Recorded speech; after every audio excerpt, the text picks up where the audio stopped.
Friends, ನಾನು ಇವತ್ತು ನಿಮಗೆ ಮಕ್ಕಳಿಗೆ ಹೊಟ್ಟೆನೋವು ಆದರೆ ಮನೆಯಲ್ಲೇ ಮಾಡಬಹುದಾದ ಸಣ್ಣ ಮೆಡಿಸಿನ್ ಅಂದರೆ ಮದ್ದು ಹೇಳಿಕೊಡುತ್ತೇನೆ.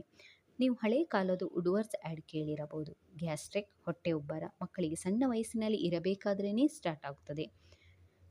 ಗಜಗ ಎನ್ನುವುದು ಒಂದು ಗಿಡದ ಹೆಸರು. ಅದರ ಒಳಗಿನ ಕಾಯನ್ನು ನಾವು ಯೂಸ್ ಮಾಡ್ತೇವೆ. ಅದನ್ನು ದಿನಾಲು ತೇದಿ ಕೊಡುವುದರಿಂದ ನಿಮಗೆ ಈ ರೀತಿಯ ಸಮಸ್ಯೆಗಳಿಗೆ ಪರಿಹಾರ ದೊರಕುತ್ತದೆ. ಇದನ್ನು ನೀವು ಡೈಲಿ ಕೊಡಬಹುದು. ಇದನ್ನು ಹೇಗೆ ಕೊಡುವುದು ಅಂತ ನಾನು ನಿಮಗೆ ಸ್ಟೆಪ್ ಬೈ ಸ್ಟೆಪ್ ಹೇಳಿಕೊಡ್ತೇನೆ. ಈ ಗಜಗಕಾಯಿಯನ್ನು ದೋಸೆ ಕಲ್ಲು ಅಥವಾ ಪ್ಯಾನ್ ಮೇಲೆ ಇಟ್ಟುಕೊಂಡು ಇದನ್ನು ಹುರಿದುಕೊಳ್ಬೇಕು. ಸ್ವಲ್ಪ ಹೊತ್ತು ಈ ರೀತಿ ಹುರಿದುಕೊಂಡಾಗ ನಿಮಗೆ ಎರಡೂ ಸೈಡ್ ಬ್ಲ್ಯಾಕ್ ಡಾಟ್ ಬರೋದು ಕಾಣಿಸ್ತದೆ. ಆಮೇಲೆ ಇದನ್ನು ಗುಂಡುಕಲ್ಲು ಏನು ಹೇಳ್ತೀವಿ ಅದರ ಸಹಾಯದಿಂದ ಈ ಕಾಯಿಯನ್ನು ಪೇಪರ್ ಮೇಲೆ ಇಟ್ಟುಕೊಂಡು ಗುದ್ದಬೇಕು. ಆಮೇಲೆ ನಿಮಗೆ ಒಳಗೆ ಬಿಳಿ ಕಾಯಿ ಸಿಗುತ್ತದೆ.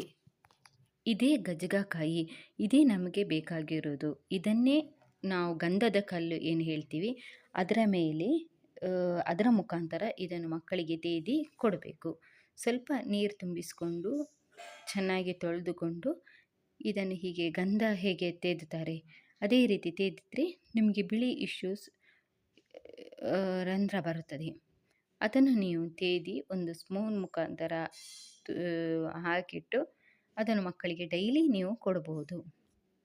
ಅದನ್ನು ಡೈಲಿ ಹೀಗೆ ಸಂಜೆ ನೀವು ತೇದಿ ಕೊಡುವುದರಿಂದ ಮಕ್ಕಳಿಗೆ ಯಾವುದೇ ರೀತಿಯ ಸಮಸ್ಯೆಗಳಾಗಲಿ, ಗ್ಯಾಸ್ಟ್ರಿಕ್, ಹೊಟ್ಟೆ ಉಬ್ಬರ, ಹೊಟ್ಟೆ ನೋವು ಯಾವುದೇ ರೀತಿಯ ಸಮಸ್ಯೆಗಳು ನಿಮಗೆ ಬರುವುದಿಲ್ಲ. ಇದು ನಿಮಗೆ ಆಯುರ್ವೇದಿಕ್ ಶಾಪ್ ಅಥವಾ ಪೂಜಾ ಸಾಮಗ್ರಿ ಅಂಗಡಿಯಲ್ಲಿ ದೊರಕುತ್ತದೆ. ಇದಕ್ಕೆ